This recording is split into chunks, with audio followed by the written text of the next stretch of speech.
Hi friends, 108 ಸೂರ್ಯ ನಮಸ್ಕಾರ ಚಾಲೆಂಜಿನ 9ನೇ ದಿನ. ಇವತ್ತು ಬೆಳಗ್ಗೆ ಎದ್ದಿದ ತಕ್ಷಣ ನಾನು ನೈಟೇ ಚಿಯಾ ಸೀಡ್ ನೆನೆಸಿಟ್ಟಿರ್ತೀನಿ. ಅದ್ರ ನೀರನ್ನ ಕುಡಿದ್ಬಿಟ್ಟು ಆಮೇಲೆ ಡಿಟಾಕ್ಸ್ ಡ್ರಿಂಕ್ನ ಕುಡಿತಾ ಇದ್ದೀನಿ. ಅದಾದ್ಮೇಲೆ ಆಪಲ್ ಸೈಡರ್ ವಿನೆಗರ್ ವಾಟರ್ನ ಕುಡಿದ್ಬಿಟ್ಟು ವರ್ಕೌಟ್ ಮಾಡೋಕ್ಕೂ ಹಾಫ್ ಅನ್ ಅವರ್ ಮುಂಚೆ ಬ್ಲ್ಯಾಕ್ ಕಾಫಿ ಕುಡಿದು 108 ಸೂರ್ಯ ನಮಸ್ಕಾರ ಮುಗಿಸಿ ಸ್ಟ್ರೆಚಿಂಗ್ ಮಾಡ್ತಾ ಇದ್ದೀನಿ.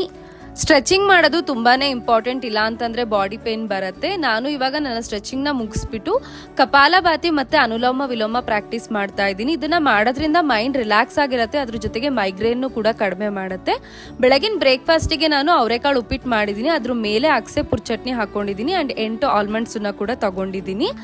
ಅಂಡ್ ನಾನು ದಿನಕ್ಕೆ 3.5 ಲೀಟರ್ ಡಿಟಾಕ್ಸ್ ಡ್ರಿಂಕ್ ನ ಕುಡಿತೀನಿ. ನೀರು ಕುಡಿಯೋದು ಕೂಡ ತುಂಬಾನೇ ಇಂಪಾರ್ಟೆಂಟ್ ಡಯಟ್ ಎಲ್ಲ ಮಾಡ್ಬೇಕಾದ್ರೆ. ಅದಾದ್ಮೇಲೆ ಗ್ರೀನ್ ಟೀನ ಕುಡಿದ್ಬಿಟ್ಟು ಮಧ್ಯಾಹ್ನ ಲಂಚಿಗೆ chapati, chicken, mushroom gravy, cucumber ತಗೊಂಡಿದ್ದೀನಿ.